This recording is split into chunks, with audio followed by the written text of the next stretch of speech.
Hello, everybody, and welcome to Boss Talks, episode 56. We have a great guest today, Lisa Russell. She's currently in Virginia on vacation, but normally she comes out of the Carolinas, I am pretty sure, if I remember correctly. Yes. Right now, she is going solo, doing some consulting work. Her personal business is called RJ Asset Management, and she's the Chief Innovation Officer, which I love. I love some innovation in my life. She's doing consulting for both prop tech and also the property management side of the business. So I'm really excited to hear about the things going on in her life since we last talked.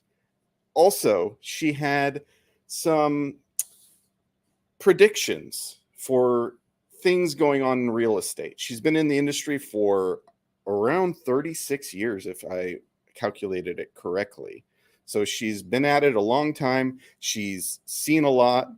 And she's been in asset management, property management. She had a prop tech company that was sold to RealPage back a few years ago. So she's touched her hand in a little bit of everything, which is exciting and fun. And I'm really excited to talk to her about all that.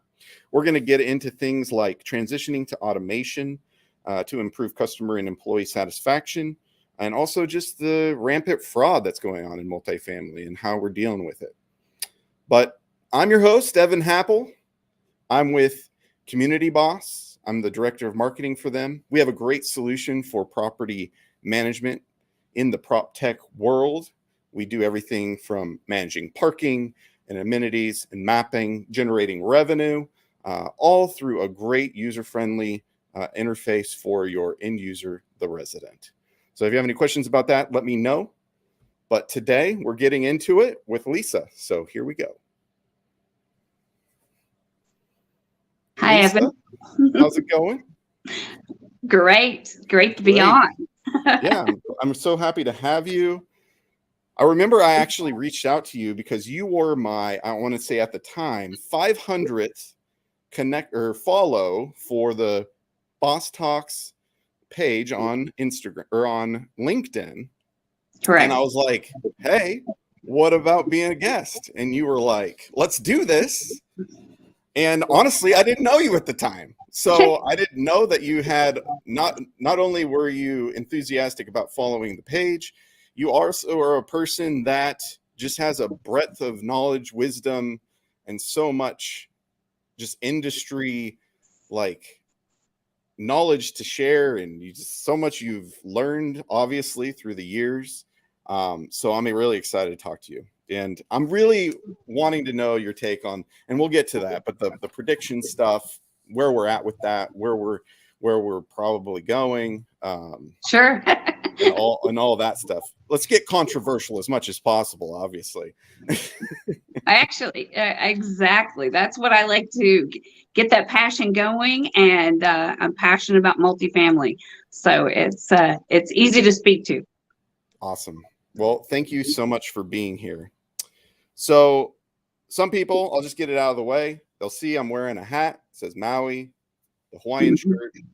I was in Maui last week. Everybody knows some things happened. Fire. I'm okay. Me and my wife, we're good. We got home. We came home early. But it was definitely a very sad and tragic thing that happened there and is ongoing happening, the aftermath of it all. And my heart and prayers go out to them. And it's definitely still on my mind.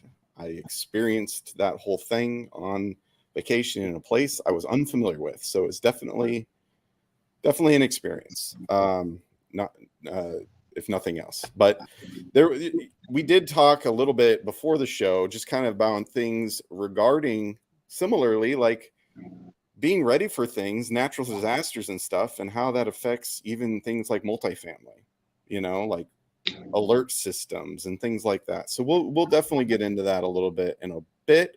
Before we jump into all that, though, I have 3 questions I love to start the show with, get things flowing, and get people familiar and just comfortable as we go live. Sure. So Lisa, first question. We are Community Boss. I like to ask how you like to build community in your personal and or professional life. Well, that's a great question. I love your questions, by the way. And I tried to study up, so I was ready for the quiz, but you've thrown me already a great curveball question. So, so interesting enough for me, community is about really knowing ourselves first, right? And as we know ourselves and we put proper teams or community in, around us, then we start to see that's where we shine in the groups and the community the best. That's where we can add to the community, and that we can actually be open for the community to add to us. So some people think community is all out there, and I believe the community starts within, because once you know what your core values are, and once you know what you can contribute, your strengths and weaknesses, that's when you can step into an environment and really, like you said, contribute to a community. Work environment, different organizations that you may belong to or volunteer for.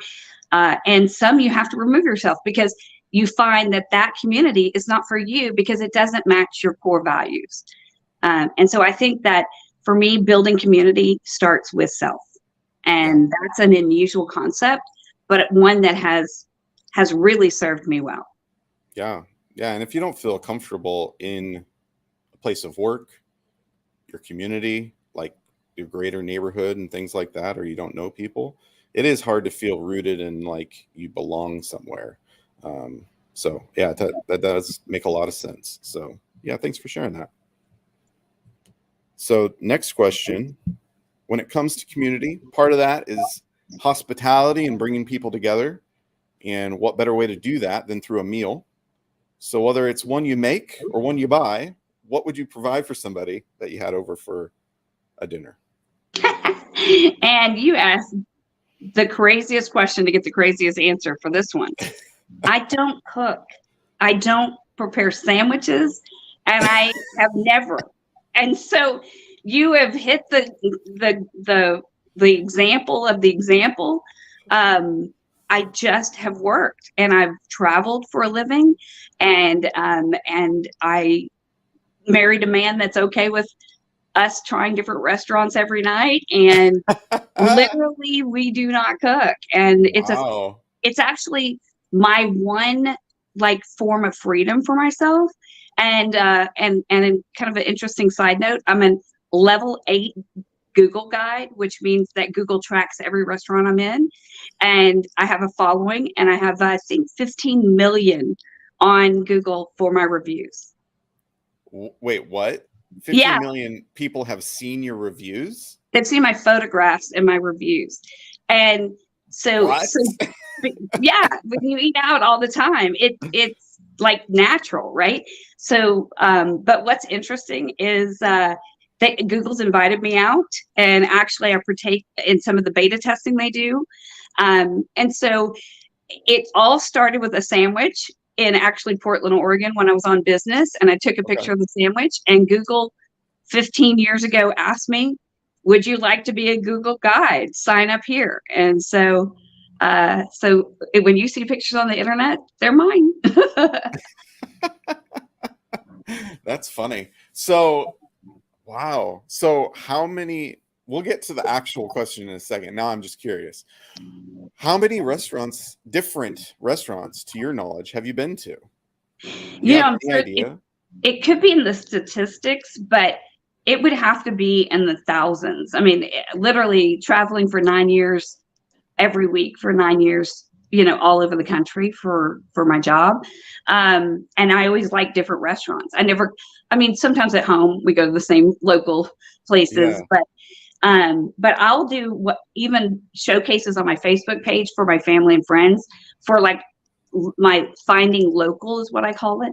And I review basically even my local new restaurants. So like I said, just became a hobby, but almost out of necessity. But it's just a passion and a love. We're going to go to something called Black Sheep tonight, somewhere here in Virginia. My sister knows I'm a restaurant buff, but I just went to Founding Farmers, which is actually based on Thomas Jefferson. The whole theme of the restaurant is based on him, and it's called Founding Farmers. And so, and it's just those kind of unique places. Really, I love. Wow. So, man, that blows my mind. So you didn't know what you were asking, did you? No, that's really interesting. Okay. All right. Well, that's cool. Yeah, I'll have to check out your. Now, do you get anything from that? Do you get paid? Do you get No. freebies? Nothing. They're using me for a tracking mechanism of some sort, but they do offer sometimes some incentives and goals, and you get badges and you get all kinds of little things. And I have actually just achieved the 10%. I'm in the top 10% of Google restaurant reviewers. Wow. So Yeah. like that many people have said this was helpful type of thing or whatever. Yeah, I mean, like, I've actually reviewed that many restaurants that I'm in the top 10% that have reviewed that number of restaurants. I don't know what the number is, but it has big. To be a lot. It's big. Wow. Fun fact, people. This is brand new information. Okay. Yeah. Well, that's really cool. Well, thanks for sharing that now and not ahead of time, because that was a good little tidbit. Yes. All right. So I guess the question is then, what restaurant and type of food would you take someone to? So again, I like really kind of sometimes eclectically different, or something that really can showcase what they can do. And I discovered one yesterday that's now like about to be like targeted on my profile, but it's actually a Korean bakery, and they have probably 100 desserts that all have they call it milk bread, and it has a very unique filling inside of it, and it's kind of a spin on a donut shop, but more decadent and a little more well, probably expensive, I'm sure, but just the art to it that they can do, and the detail, and where they really have crafted the quality is what I really like. So when I can find something that's new, up and coming, I think it's called Tula Zoo, I think, but it's up and coming here in the Virginia area, and a very, very quality product that they give. Nice. Well, thanks for sharing. Mm-hmm. I hope you drive some good business to them. That's awesome. Yeah. All right. And then third and final question. When it comes to your caffeinated beverage of choice, used to be coffee. Now I just asked that. What is your go-to? So interesting enough, for the last 20 years, I was caffeine free. I didn't do anything but a sweet tea. I have started periodically indulging in the Starbucks or a good cappuccino. But sweet tea has to be my favorite. I'm from Texas, born and raised, and now in North Carolina. So the caffeine, the sugar and the caffeine come from really sweet tea. All right. So you run on sweet tea. It's in your veins. Yeah, 100%. And none of that like non-sweet tea with some additive to it, like the true sweet tea. Oh man. See, I can't. I've been to the South. I've a few times, and I guess it depends on where you go, but I feel like legit sweet tea is legit sweet. Like Oh yeah, we don't like it. We true sweet tea drinkers we'll rather drink water than bad sweet tea. Oh. So and I don't know that I can handle it, honestly. No, like yeah. I'm just it's not like for the faint of heart. That's true. That's true. Yeah. I'm from the Northwest. We do have sweet tea. I think it's thanks to places like Chick-fil-A. Yes. We have sweet tea. And if you happen to go to some, Southern style restaurant, you'll get some sweet tea. But other than that, it's not a prevalent option here in Seattle. So Coffee obviously is the go-to here, but yeah, I've had it a few times and I'm just like, I don't know, I can't handle it. It's just too much. It's too sweet. Yeah. I really like an Arnold Palmer. And Oh yeah. when I go to Chick-fil-A though, I'm always like unsweetened tea with light lemonade. So I Sure. just look like a lightweight. Like, Yeah. Yeah. Well, that's okay. You haven't had real sweet tea then. I mean, Southern made. Like you know how we actually make it in the sun. My grandmother has a recipe, so she makes her. It's called sun tea, and so okay. you actually put the water in a jug, a clear jug, and you put the bags in it, and you actually let the sun bake the tea. Huh. But it's Yeah, called probably haven't. it's the Southern best way to have tea. Is that why at Chick-fil-A they call it Sunjoy? When No, no, you that's probably a brand of some sort. But all yeah, right. All right. no. Mm-mm. Yeah, because when you do the Arnold Palmer, they call it a Sunjoy Mhm. there. So, anyways, they mix the two. Enough of that, though. Well, okay. So, sweet tea is your go-to. Good, noted. Noted. Do you like coffee at all? Oh yeah, of course. I mean, I'll tell you here's a funny side note on coffee related to multifamily. I went up to San Francisco for a conference about 15 years ago. And we were standing there at Pete's Coffee. They had brought it into the conference, and the barista was explaining to us how they train the baristas differently at Pete's Coffee they want you to know the persona of your customer. So they actually are trained to basically body language read what they think you would like. Huh. And so there's 6 weeks of training just for that on people. And I think that's fascinating in the customer service world that we live in, that Yeah. you're actually taught the psychology of your customer. And then, but as I was enjoying my cappuccino that he had just made me extra sweet, Elon Musk walked up next to me and spent 15 minutes telling me what he thought the multifamily industry was going to happen in the next 15-20 years. And Really? yes, so I didn't know who it was. I just knew there was this tall man talking to me about coffee and multifamily. And so when we went in to sit down, he was our keynote speaker. And Wow. I still at the time didn't really know who he was, but he showed us pictures of like Apollo 8, I think that's in the lobby of his headquarters. So I knew he was somebody of importance. And literally he brought 50 slides of future inventions and things that he's excited about and that he's investing in. It was 50 slides and we didn't even get through them all. But Wow. So he had what's the major thing that he thought was going to happen in multifamily? So interesting enough, and he called this before 2020, he said we need heated and cold and hot boxes designed on the outside of each door for delivery of hot and cold foods. Mm.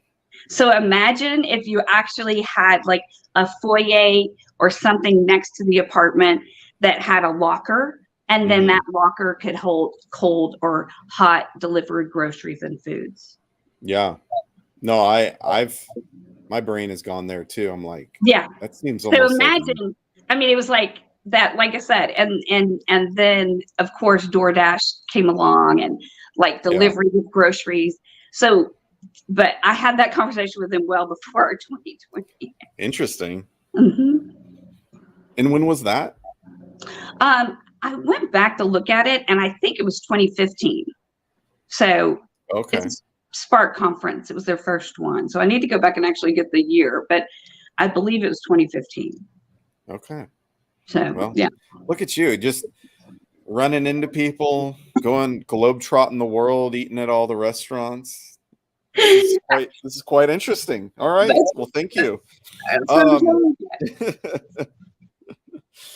Well, Lisa, thanks for answering my questions. Now we'll get into it, right? You got Let's 36 years in this industry of multifamily. I mean, if you want to just share kind of the highlights of some of the things that have really shaped your career, I think it'd be quite interesting. So yeah, go for it. Well, I think I'll start with the actual 36. So I Okay. was at a conference one time and somebody walked up and said, well, we only say 25 plus years. And I Okay. said, we do? Like, I didn't realize that it was uncouth of me to say anything more than 25 plus years. Me And neither. and I thought, but I earned those 36 years. I mean, Right. I have to laugh because uh jokingly that's kind of what was my instinct. And I understand nobody wants to do the math and find out that my very first job in college was actually managing uh the on-campus apartments. So my very first year, I was at the housing department and said, I need a place to live that's year round. And they said, well, we got this and here's the keys. Can you run it for us? So that actually is how I got in the business. Interesting. Did you work And for the university? it was Okay. Stephen F. Austin State in Nacogdoches, Texas. So, Okay. and so and since then, and after that, I progressed and worked for 5 different universities in their housing division of student housing.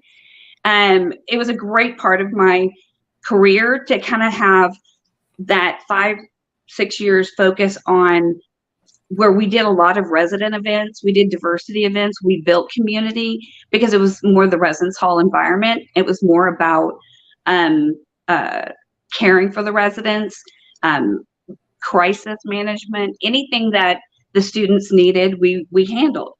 In addition to filling the beds, move in and move out, mask, turns and dealing with vendors. But I think when I shifted over to the conventional side, I think the asset, right, and our for the longest time, the facilities part of our job really is what I learned next. So I got the community side doing the student housing, but I got the facilities by actually being on site, maintenance guys, training, making sure that we had proper, pool certifications, HVACs, sprinkler systems, and learning more that side of it. So I could bring the community that I already developed plus the facilities. And then over the course of time, I started asking questions about the prop management, or our at the time we almost really universally everybody had Yardi in the 2000s. And about 2005, I along with a team out of India actually developed a property management software program for assisted senior living using really my notes from what Yardi needed to improve on. And Gotcha. so we filled a need in that area and sold that to RealPage in 2010. And then as we finished that, we went into, I had been in the property management space the whole time and really just got to kind of explore what it was like to have, 12 different sites in 7 different states. And then I was seeing different laws, different regulations.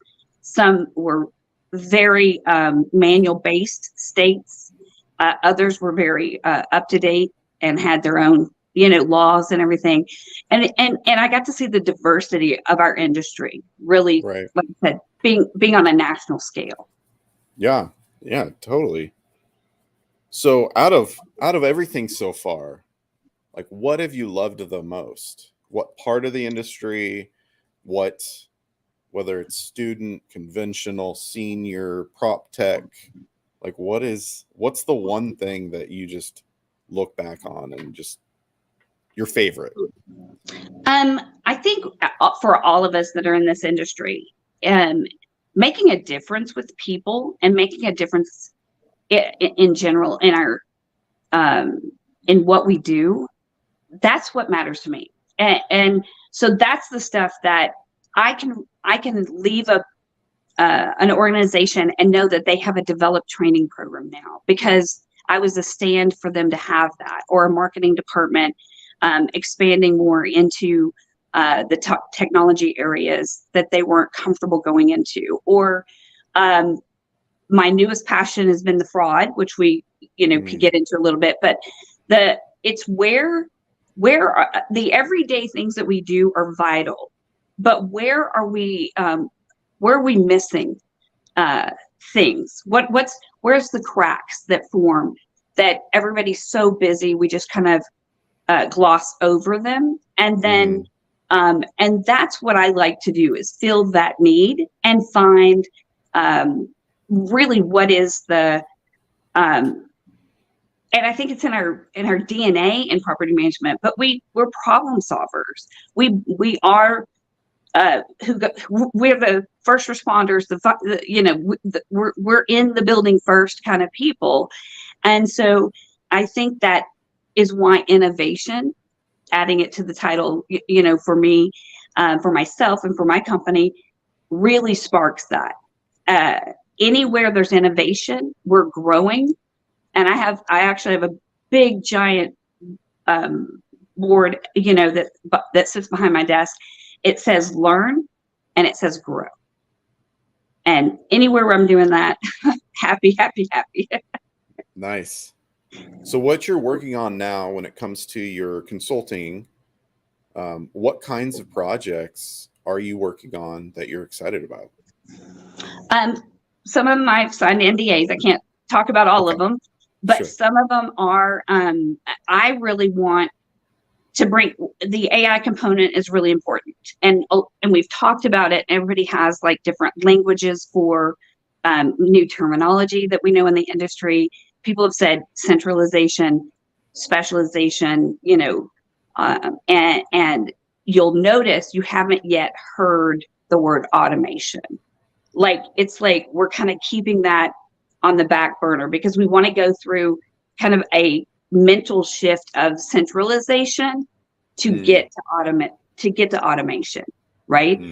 And in some cases, that's the question that we really have to ask ourselves, is how are we balancing the people side of our industry with technology, and how are we doing it in such a way that it serves everybody and not just serves one group or the other, Right.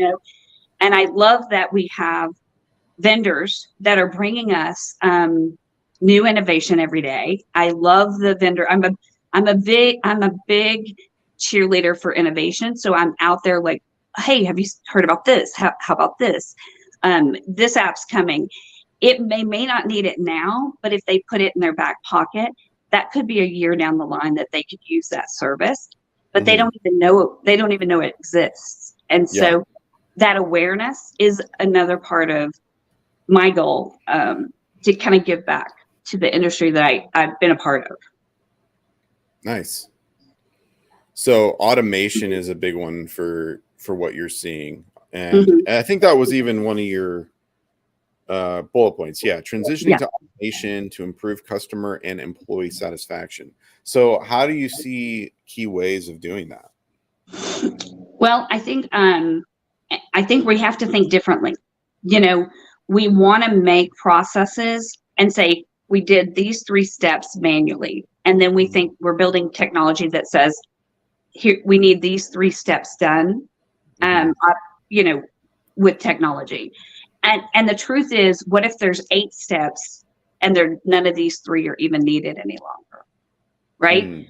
So we have to completely reinvent, in some cases, what we think about in our industry.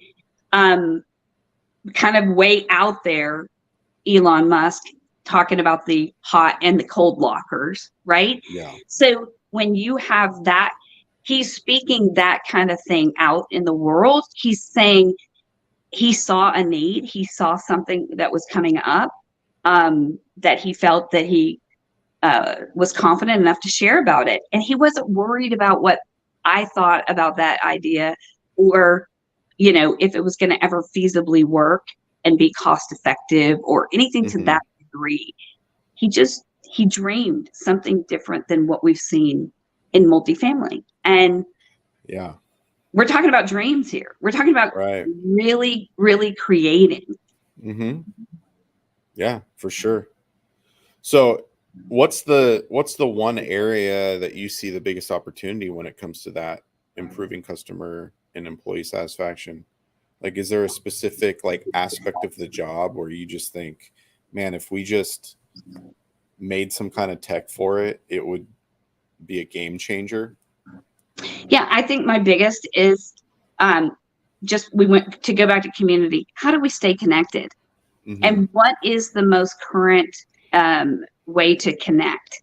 And this is where, if we go back and ask ourselves, is that email? Is that text messaging? Is that DMing people through Instagram or Twitter? Or how is that communication? And what is our residents' favorite form of communication? And what if we actually had the ability or eventually get to where they can check a button at move-in and their favorite communication is on TikTok? Please talk to me on TikTok and send me all my communication about my community in my inbox at TikTok.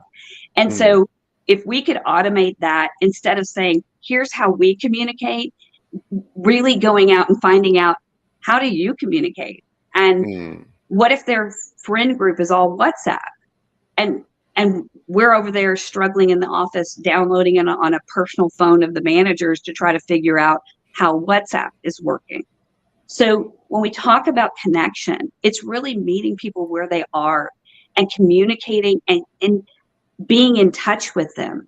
I stay on Facebook because my entire family, I've traveled my whole life, and they've been able to live through my travels because I wasn't home.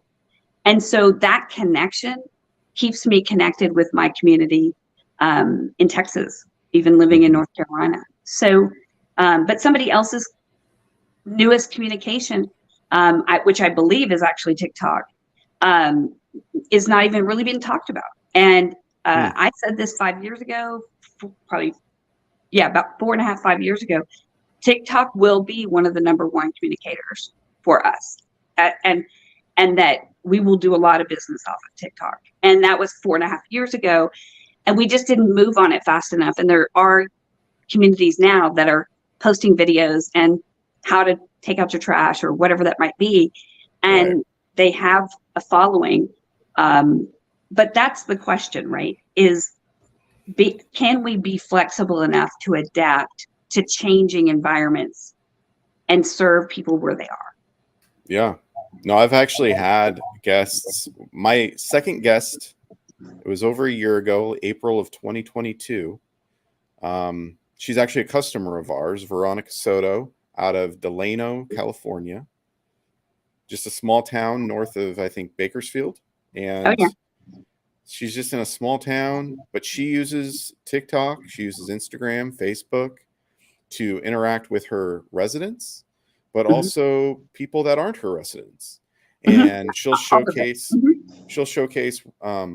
community events, things that are happening, even bad stuff like a fire and stuff. Like, she puts it all out there and updates people on what's going on and keeps them up to date and like community things. And she does a really good job of like not just being like, here is an apartment. Yes. That is all. And she like actually shows the entire community and how what it's like to live at their community. So and we can throw something, some of us still do it, but I used to create a monthly newsletter with an update of what's going on in the area, local events, good restaurants, and of course communication about rents due or what have you. But I would have people come in if we didn't do it or we were delayed getting it out by the 1st, come in and go, did I miss it? Like, and we thought like people are not even probably reading this, but we were printing it out and still putting it on doors. Right. So the power of that communication, it doesn't matter how you do it.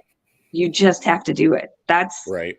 That's the bottom line. And we forget that sometimes when we get so busy or we get stuck in one technology and we say, well, we've emailed them 5 times. Okay, but did we text them? Did we call them? Did we reach out other ways? Right. And so I think we're just in that teenage stage of that. And that's where the technologies will come in, that we'll be able to send one message, all platforms. But their preferred one. Their preferred one, correct. Yeah. Yeah. No, I think that's good. That's a good idea, especially for residents. Because, I mean, if you're sending it to email and a person doesn't check their email, then it's pointless. Yeah.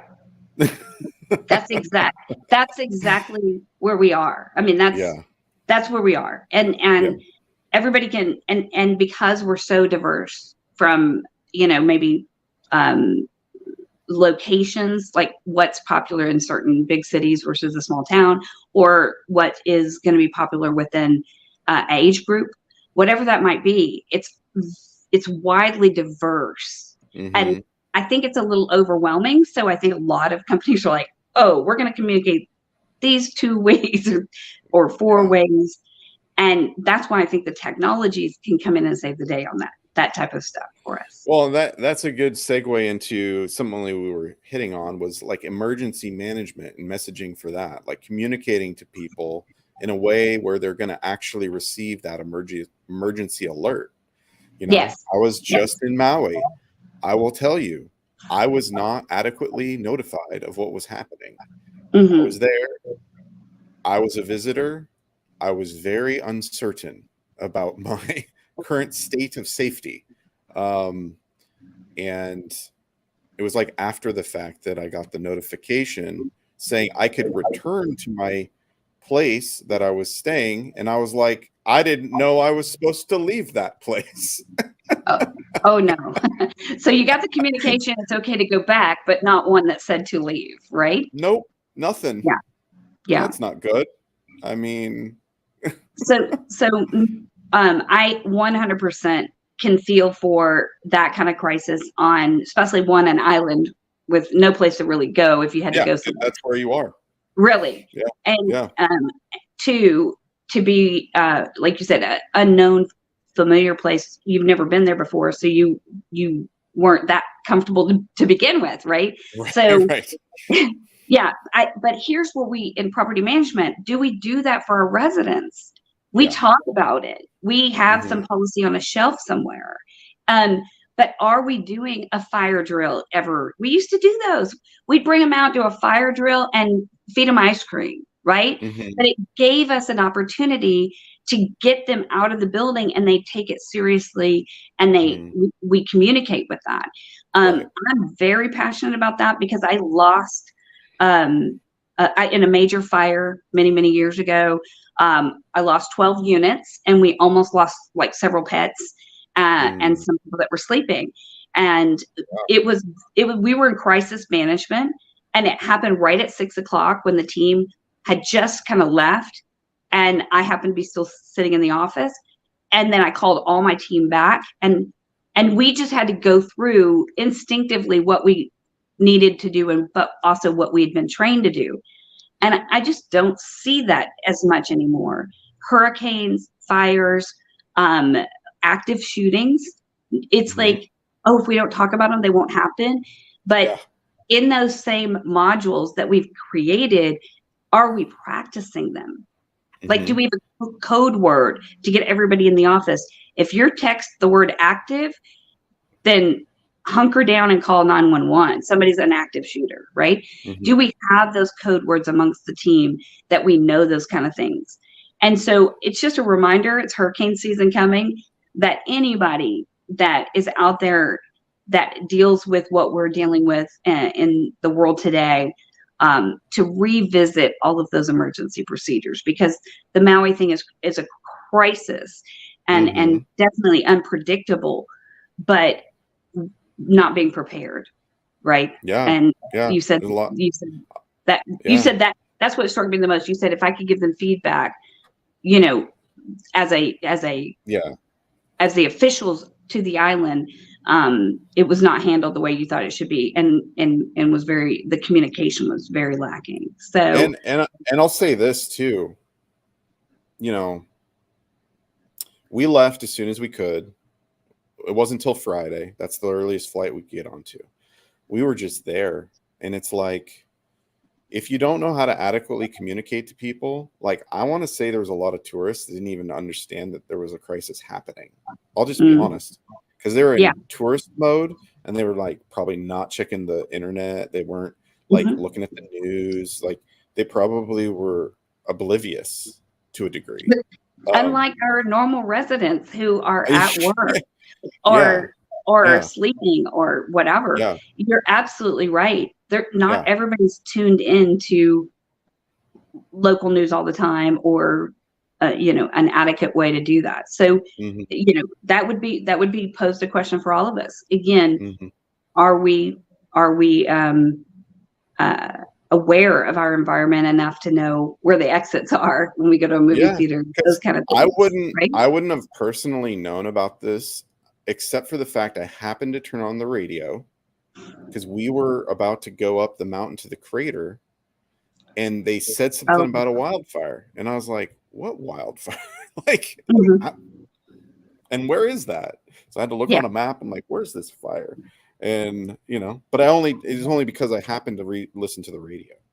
Mhm. Otherwise, like, most of the time we Exactly. were just listening to Spotify. So Yeah, yeah, you're on vacation, of course. yeah, Well, yeah, uh, not a I'm sorry that clue. you had to go through that, because I know Yeah, that just the unknown of that is always a little leery, and your vacation got cut short. So I hope yeah, you yeah, plan another one, soon, just to kind of yeah, wipe that one off the books, right? yeah, So yeah. And I mean, eventually, but right now I'm more concerned about the people that are local that are, they they can't lost leave. everything, lost Yeah.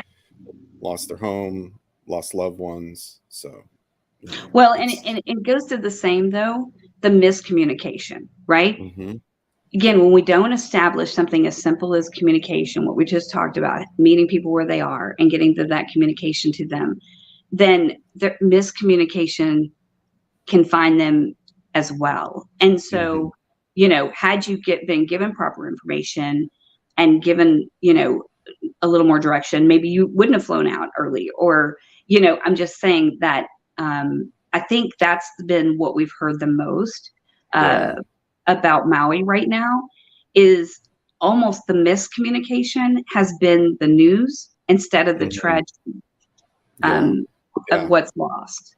hmm yeah, Right. And yeah, so that's what I would recommend is for us to just take it and definitely donate or be part of any kind of solution, for Maui, and support them, but also take it back to what we can learn in our own environments.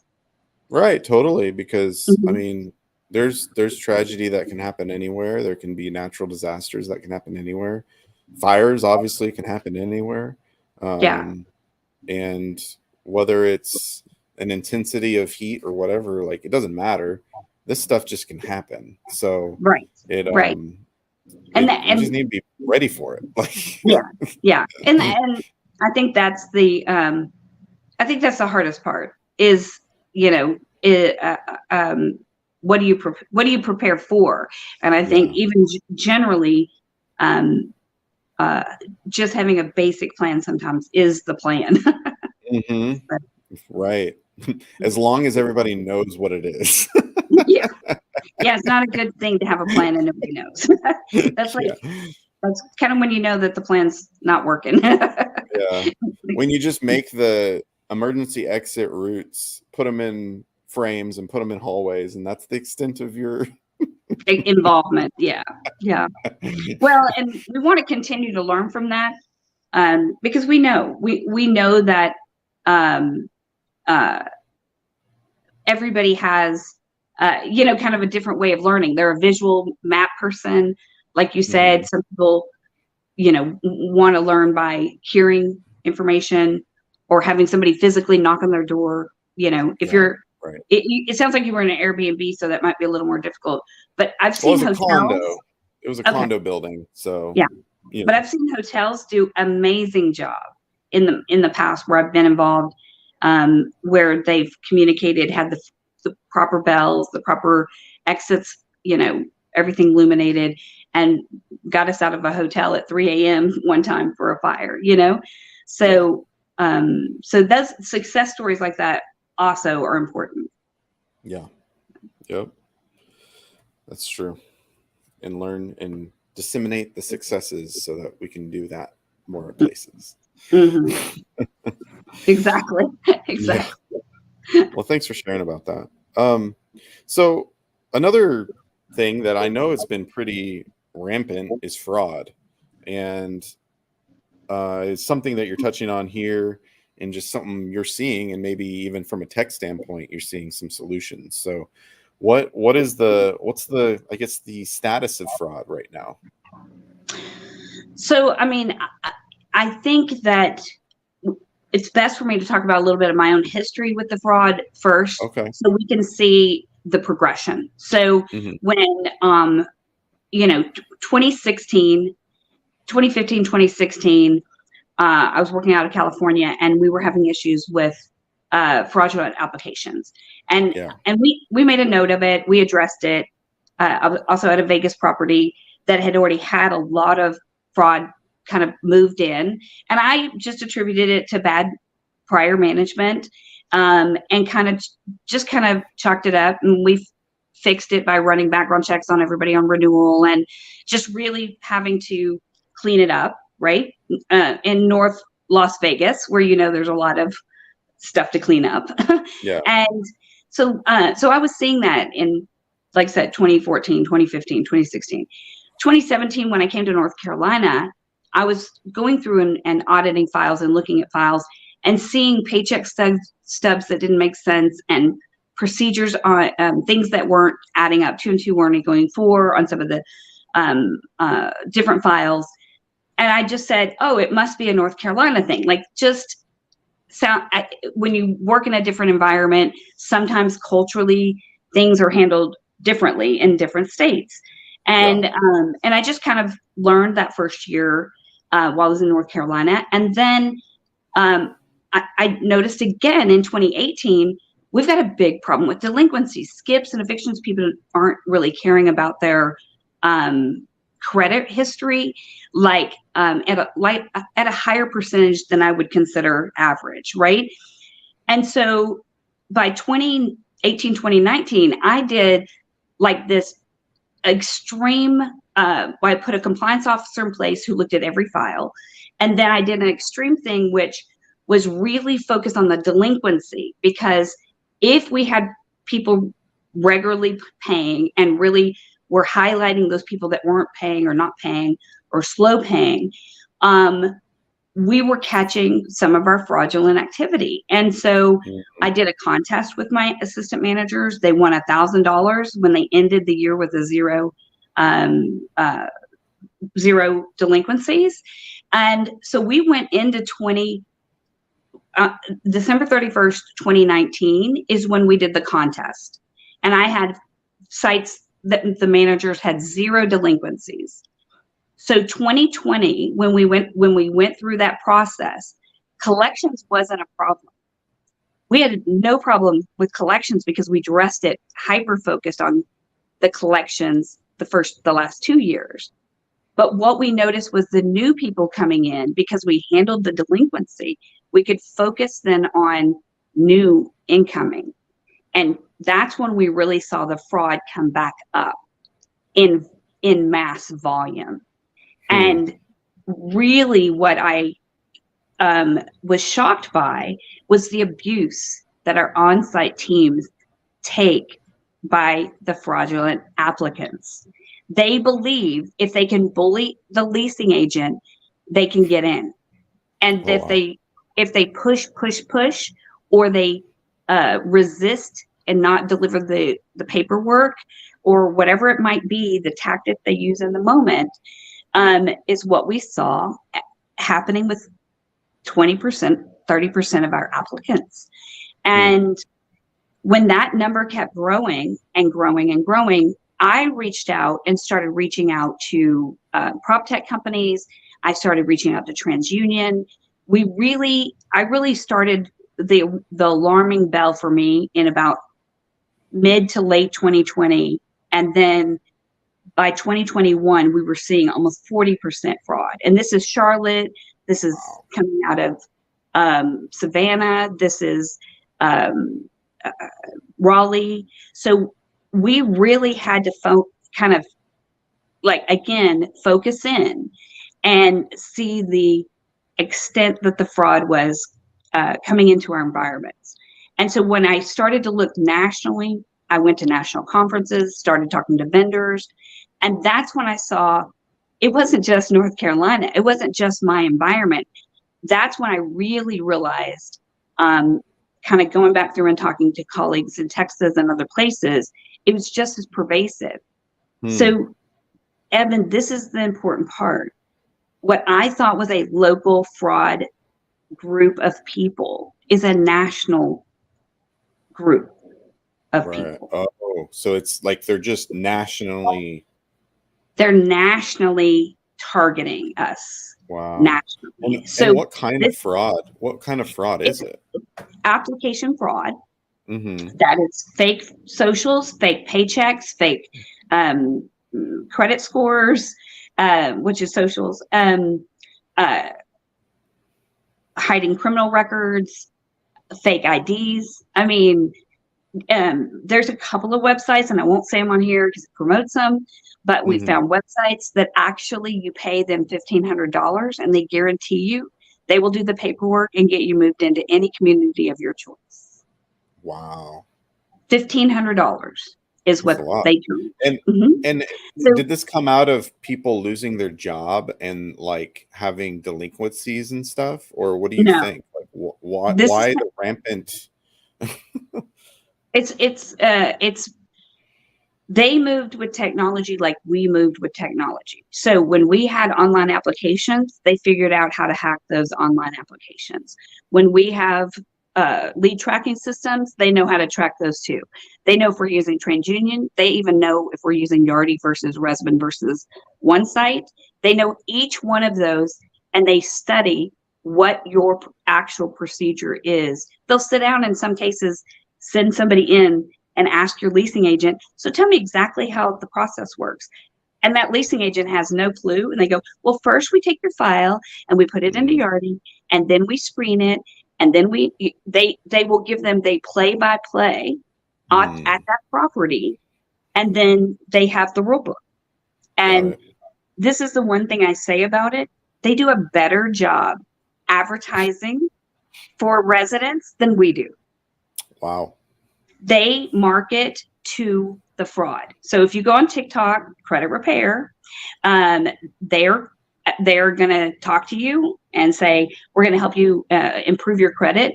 But when they get you in a side conversation, it's going to be, I can get you into any apartment you want. So they're not even framing it as if it's fraud necessarily? Oh, no.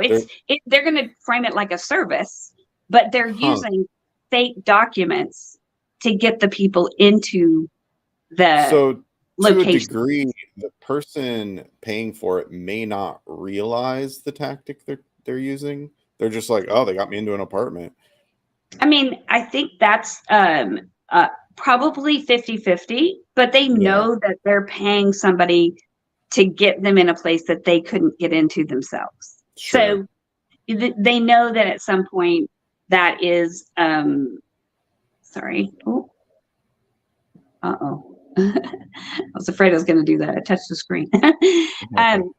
They're afraid. But here's where I want people, everybody knows about fraud.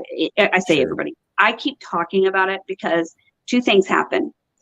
The people reject that it's an issue, and then there's no policies in place. But then a year down the line, when they have 30% of their property vacate, and don't follow the standard lease protocols and the timing of the lease renewals, we end up with a distressed property, right? So one fraud or two fraud, it is not what we're talking about here. If they find like imagine a screen, and there's a hole in the screen, and they're going to put as many bugs in that screen as they can, waiting for you to close that up. And so literally screening is about making sure that you have the right applicant who makes the right amount, and that we can verify that they are who they say they are, to the best of our abilities. Right. And that's where the technology is just now catching up. And there's some great vendors out there that have turned the corner on what we even look at. They can screen documents. for fraud, that's snapped. There's other properties that can actually help with the identification process. That's, MRI does a lot with that. There's a lot of companies out there that are actively working in that space, but we have no general solutions, and it's going to be a applicant by applicant, and making sure the system that you have in place as a management company is the most effective that we can have at this time. Yeah. So I have a question. Sure. Obviously, this is a problem.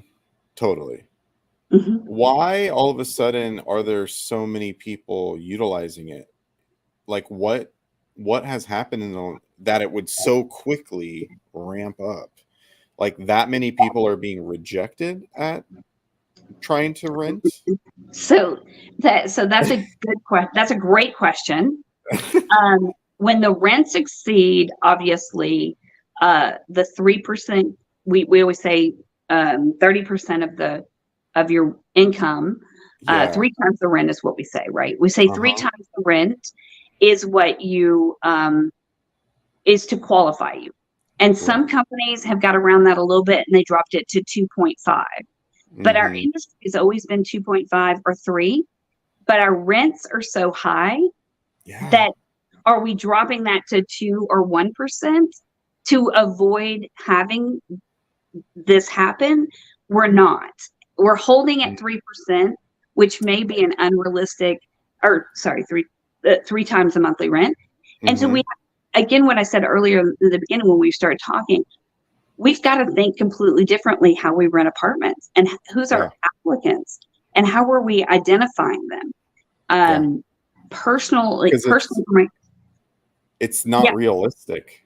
I mean, I'll just be flat out honest about it. From my perspective, to say 3 times rent for most people, like I hope I qualify if I had to. I don't even know if I do. Like I was just looking at across the street, the house. If it's a smaller house than mine, not very big. It just sold, and it says that the mortgage with a 20% down would be $3,500 a month. Yeah, outrageous, outrageous. And this is 1,000 square feet house, like 1,100 square feet. Like, so I just feel like. So I think you've just nailed it. Is that we're using old criteria in a totally different environment, and it's spreading like wildfire because social media is going to do that. It's going to take, if one person says it on TikTok or 10, it's going to get out there that somebody's going to call that number, and then they're going to tell their friends, and they're going to tell their friends.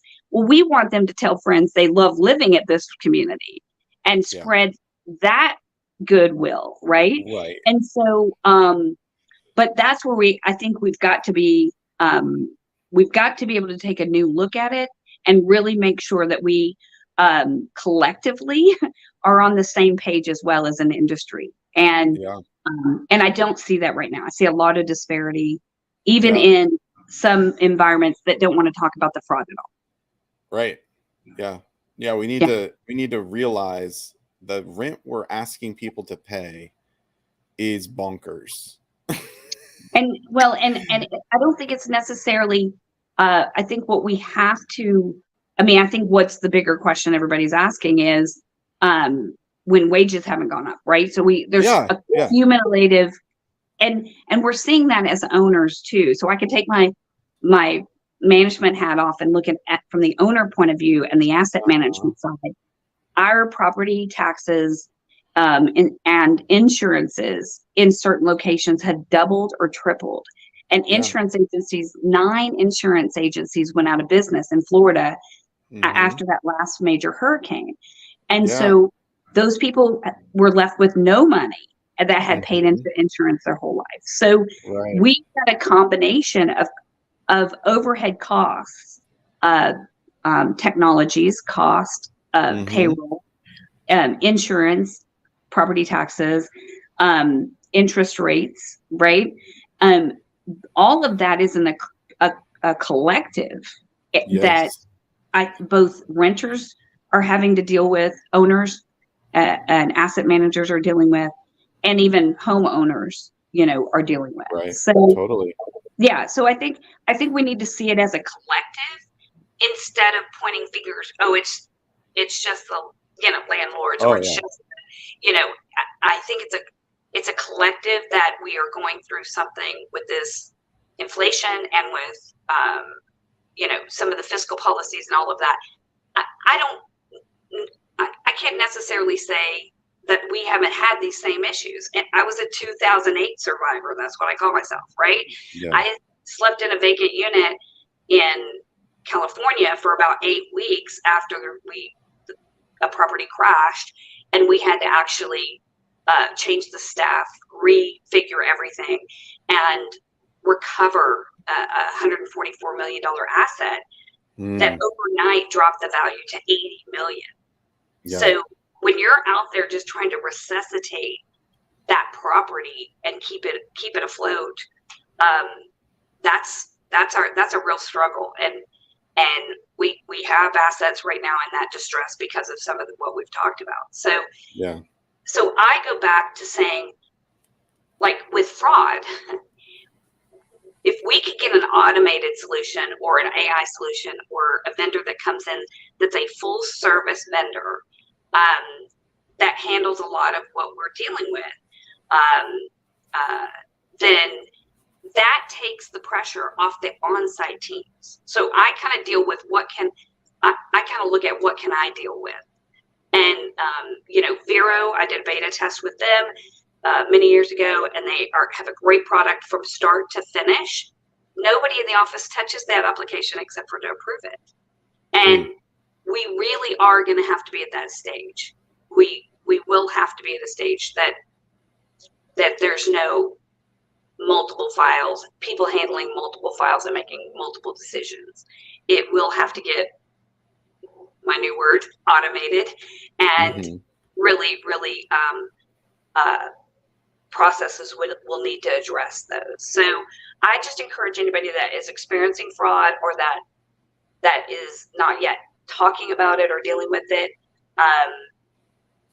let me know. I'm happy to at least have a conversation, because that's my passion right now. Is I don't want to see the on-site teams being abused. And I think, Community Boss has helped us in 2020 to regulate some of the amenities and take some of that load off of the teams. And you guys in 2 of our sites saved us from that even being something we had to focus on. And I think if I can just generally say what my philosophies are, is I like to simplify, and I like to look at things and really, instead of just keep adding and adding and adding, what can we subtract? And I think the next couple of years, that word subtraction and what can we remove and what can we simplify, I think is going to be the thing. Yeah, probably so. I agree with that. I think that's true. Did your microphone, by chance, did you touch your phone on accident? Earlier, I don't. It may have gotten. Uh-oh. Now she's gone. Well, let her come back real quick. Possibly.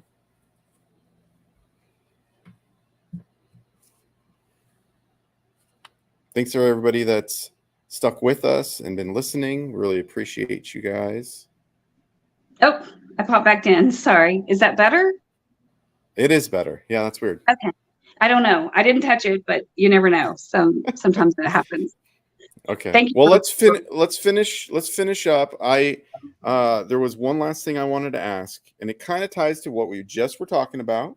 Okay. And it had to do with when we talked a few months ago, you were talking about third quarter and predictions that we are due for a crash.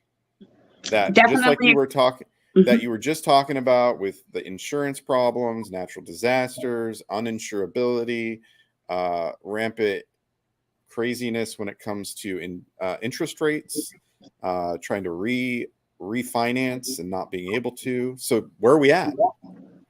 I think that we are navigating waters near a lot of big icebergs.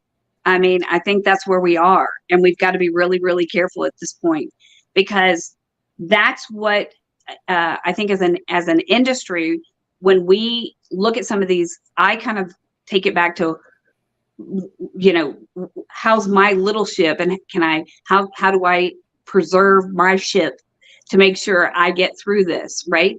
But as an industry as a whole, we also need to see what are we communicating, what are we talking about, and making sure that we have that. Distressed assets. If there's operators out there right now that are thinking they can just tough through this and not reach out, not get additional investors, not have to do things they didn't want to have to do in their performer when they started 2 years ago, thinking they in 18 months they would have a flip on their hands and millions of dollars in their pocket. Okay, let's put it out there. There's just things that are going to happen that are going to create distressed environment. And as an industry, we've got to talk about it, because we've got to put the solutions out there. We've all talked about it. I've heard people say pencils down, meaning don't do a deal. I've heard people say, you know, keep your dry powder. You know, you need to wait through this. I've heard other people that say, woo, it's good, we're fine with it, let's just keep moving on. And so a collective, though, is to talk about that we didn't talk about in '08. You know, it just hit us in the face, and then we picked up the pieces, right? So my real question out there is, you know, stopping and looking at the strategies that we're currently in with the outside environments and making sure that we're making the right decisions. And I've seen some, in some cases, entire management companies replace their executive team. So if you're going to make that decision now, make it now. If you've got a hole in the ship, get it repaired. Like, that's the only way that I can say it. You know, I'm not the advocate of doom and gloom. I'm really more of a creative mind that goes and creates into the future positive things. But when I also know that part of what we have to do in this quarter, the fourth quarter, and January, is be realistic and not think we can just muddle through it or ignore it, it'll go away. And I think if we can really talk about it, put the numbers on the paper, and have some tough conversations, that's when you'll see we can make a shift. And that's where I'm the advocate for the industry, because I just would like for people to make sure they're still that we're talking about it. And that's like same thing with fraud, exciting new prop tech, you know, new things that we've got coming on into the industry as far as building and developing and making sure that we've got, you know, good investors that are out there. But I think part of that is really going back to the basics and really having a firm hold on what that is. So part of the asset management, just to give you a side note on that, one of the prop techs I'm working with, and I advocate for this, is transparency on the side of the management company with the asset managers that are the owner operators. And I really have a vision of the prop tech that's going to bring them together and speak the same language. Many times we have pro forma versus budget, and in property management, we live by budget, and they live by pro forma, and that's just one example. But I really would like to see us have a more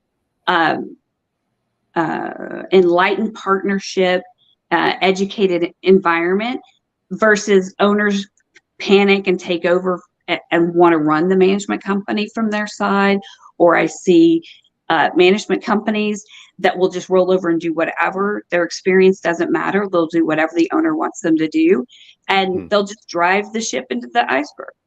You told us to do that.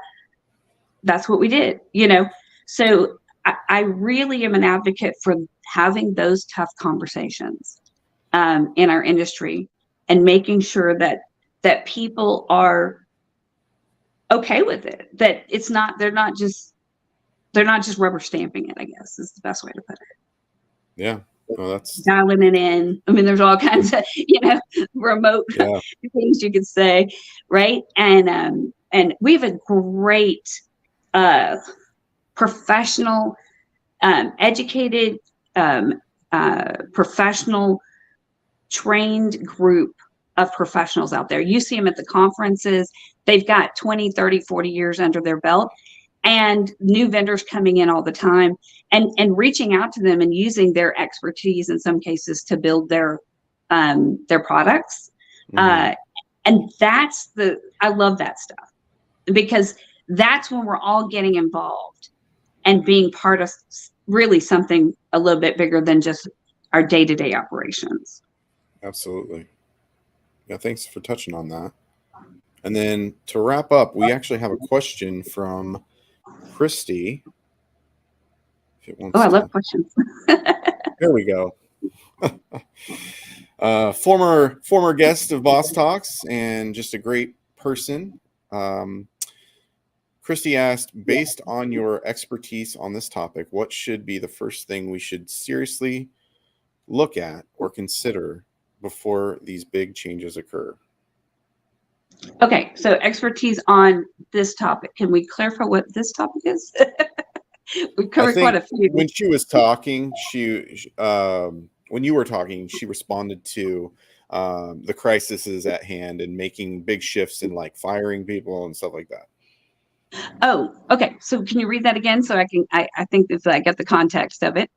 Yeah. What should be the first thing we should seriously look at and consider before these big changes occur? Processes and functionality.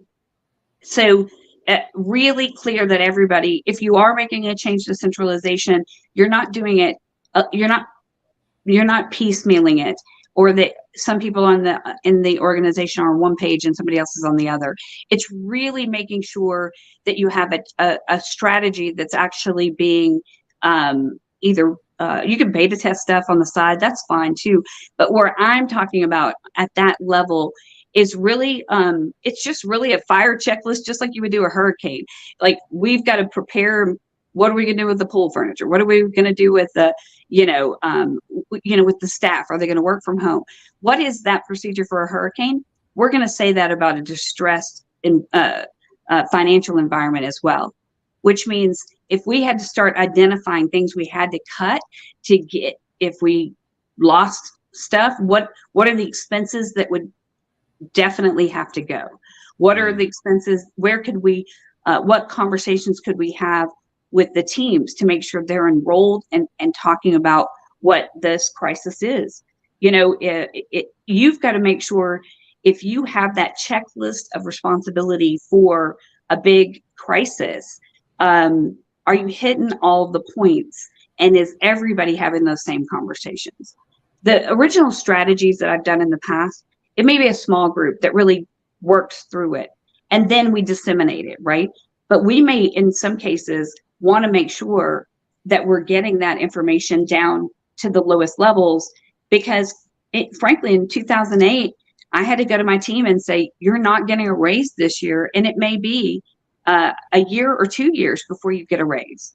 And my team stayed because we communicated that. It wasn't just when they got to the day of their evaluation, oh, sorry, I can't give you a raise because of the economy. We had a collective conversation about that, and really 2 years kept all our employees, and they did not get raises.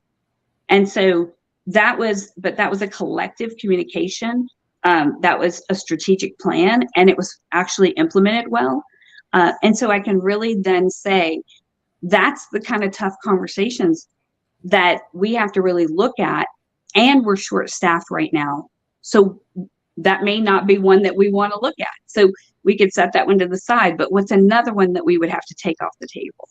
And so I think it's more to, are you having strategic meetings and talking about it versus just waiting for it to happen? And I think it's a great analogy, Evan, which we said, do we just let the hurricane hit us and figure it out? Or do we have a plan? Do we let I know, but do we let the downturn in the market or any kind of stressor on the market happen and then we figure it out? It's the same thing. So I think it's just having a little bit deeper conversations than and we get so caught up in our industry with everything day to day that has to be done. That's why strategic planning and having these side conversations in a protected, safe environment, it is important. And then you involve and enroll everybody else in what that looks like. And I saw that we didn't do that necessarily well with prop tech technology in 2020 either, because we were handling the crisis and throwing in new technology. And so some of that overwhelm is the results of burnout and things that we see in our industry. And so it's a lot, but that's why we're crazy enough to stay in it. And that's why we love it. And so I would I think the two biggest takeaways I've always had is, can we talk about it? And how do we learn and grow from it? And so those three will pretty much, that will get you pretty far. Yeah, no, I agree. Yeah, you got to be transparent, honest, and let's just work through it. I think you earn capital with your people when you're transparent and help them be a part of the solution almost. So thank you so much, Lisa. That's just being in it. Like that's just being boots on the ground, and that's just being a part of it. And when it worked for me best, like you said, is those core values come from working those core values, from actually being like you said, the integrity, transparencies, those kind of things. But yeah, I love the topic. I love this. I watch you all the time. Evan, you have a great personality. I loved that. I told you before, I love that when you showed us your workshop, your garage, and just how, real that is. That we all have to carve out a little space at home or wherever we work to be active, involved, and connect. But you're doing what I love, and that is connecting people. So thank you for that, and I acknowledge you, for doing that for us as a community. Yeah, no, thank you for saying that, and I like hearing it because it drives me to continue. So yeah, absolutely. So I have a really interesting thing I do with my teams, and I want to do that with you because we sometimes acknowledge people in the way that we want to be acknowledged or what we think they want to hear. But I always ask people, it's a little trick. It's called acknowledged. I feel acknowledged is what it is, right? And so my question would be for you, what do you want to be acknowledged for?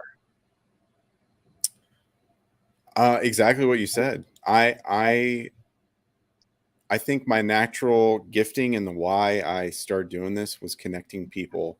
I have a back history of being in community building and connecting humans to one another in real life. And I was trying to figure out, how do I do that in a way where I'm remote, other people are remote? How do we get people to come together, learn from one another, and lift up everybody and not just a few? So that's my goal, and I hope it's happening, and I hope people feel like it's happening. So that's great. Well, so part of the exercise is you get to say what you want to be acknowledged for, and then I do acknowledge for you and say, I want to acknowledge you for connecting people in a format where we don't have to be in the same room to still have the connection and the effect, and that you are able to make a difference in our industry and beyond. And the most important thing I think with that is what you said, and is in a way that you can bring community together. So I acknowledge you for that commitment to the community as well.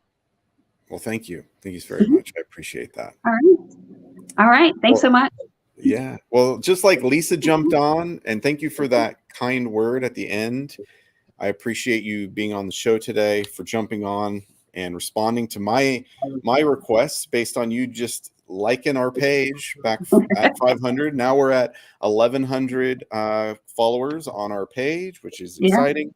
And I hope it just continues to grow and more people get connected. But Lisa jumped in. She got on the show, shared her vast knowledge with the rest of you. If you didn't watch it live, I hope you watch it later.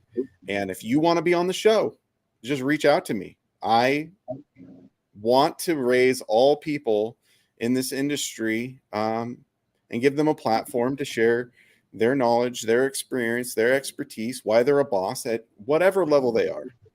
Now, I will say this. This is probably, I'm tiptoeing on this. If you've been on 15 shows, I mean, maybe you know somebody that you want to elevate, and absolutely bring them to my show, and then maybe we'll tag team it and elevate that other person, because I don't want this to just be just the next show that everybody's on. I want it to be an opportunity. So anyways, I just want to add that, because I don't want it just to be the next show that the person that's been on 15 shows is on. No, I think that's a great new segue for you is, young leaders or new leaders in industry that we can highlight and showcase. So I absolutely believe that. And I speak to those people when I do go speak to different groups at different organizations. I speak to the career path of our industry, because I know the associations do a great job with that. But it is about awareness that this is a career path, and that we really want to encourage the young leaders and get them involved. So thank you, Evan, for that opportunity to bring somebody else out and promote them in what they do. Because I mean, regardless of age, there's a lot of people that just have never had the opportunity to speak to other parts of the country and other people in the industry. So that's what I'm hoping for. I don't tend to turn people away, but if I see people that are obviously been on everything, I have a hesitancy, I will say. And so anyways, but I want people to reach out to me. Let me know you're interested, and I'll talk to you and we'll work something out. Well, I love the question. I love the questions, and I know sometimes on the replay people didn't get the opportunity to ask questions. If you don't mind, and it's just a self plug of my email, but Lisa, it's really actually L Russell, and it's 2 S's, 2 L's, easy, at thefutureofleasing.com. You got it. So it's L Russell at thefutureofleasing.com. And so happy to answer questions, be a resource, be a cheerleader. I'm supporting some managers right now that are really burnt out, and I'm trying to keep them in their seats. And so it's just supporting people where they are. Awesome. Well, thanks again, Lisa. And I look forward to having our next guest next week. So tune in Wednesday, 12 p.m. Pacific time, 3 p.m. Eastern time. And we'll see you here live, ask questions, and participate. Thanks again. Thanks so much.